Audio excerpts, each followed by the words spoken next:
इससे ज्यादा एक्सपेक्ट मत कीजिए। यस माता जी। हम्म। प्रभु जी, कैसे पति को माने परमेश्वर? हाँ, पति परमेश्वर होते हैं। भागवत के 7वें स्कंद में देखिए, मैं आज जो भी चर्चा कर रहा हूं मैं आपको रेफरेंस दे रहा हूं, या तो भागवत का या शास्त्रों का रेफरेंस, क्योंकि हमारी संस्कृति उसी के ऊपर आधारित है। अंग्रेजों ने यही किया। अंग्रेजों ने कहा हिंदुस्तानियों की बैंड बजानी है ना, तो इनको पहले ये कह दो कि इनके शास्त्र ही गलत हैं, पहले ये कह दो बस। अब हमारे तो मरने जीने में जो नियम होते हैं, बच्चे पैदा होने के जो भी नियम होते हैं, वो सारे के सारे तो शास्त्रों पर आधारित हैं। तो हमारे जीवन का आधार शास्त्र है, बुक्स आर दी बेसिस। तो उसी शास्त्र का जो सार है श्रीमद् भागवत, उसके 7वें स्कंद में कहा गया है।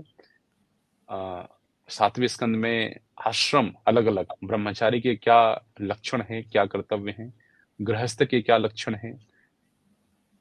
वो गृहस्थ के वहां पर जो कर्तव्य बताए गए हैं, वहां पर जो पति है उसके लक्षण पहले बताए गए हैं कि पति को किस प्रकार का होना चाहिए। और उन लक्षणों को बताने के पश्चात फिर बताया गया है कि यदि स्त्री इस प्रकार के भगवान के शुद्ध भक्त, ऐसा पति जो भगवान का भक्त है, भगवान का शुद्ध भक्त है, सिर्फ ऐसे पति की ही सेवा करे, तो जीवन का परम लक्ष्य प्राप्त कर सकती है।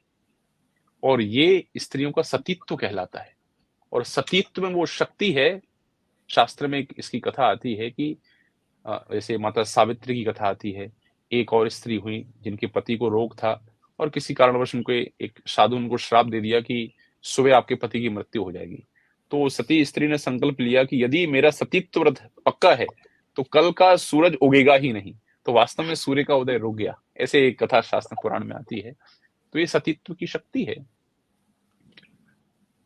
तो क्या करें भाई, पति को परमेश्वर माने कि ना माने? तो इसमें देखिए हर चीज में स्तर होते हैं अलग अलग।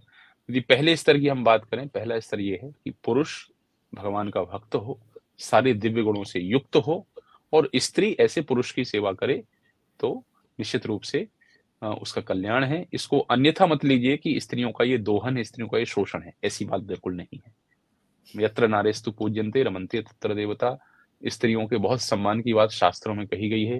राजा का पद था तो रानी का पद था, और राजमाता का पद भी था। राम जी बिना माता सीता के बैठे नहीं यज्ञ करने, सोने की सीता बनाई गई, उसके बाद यज्ञ हुआ।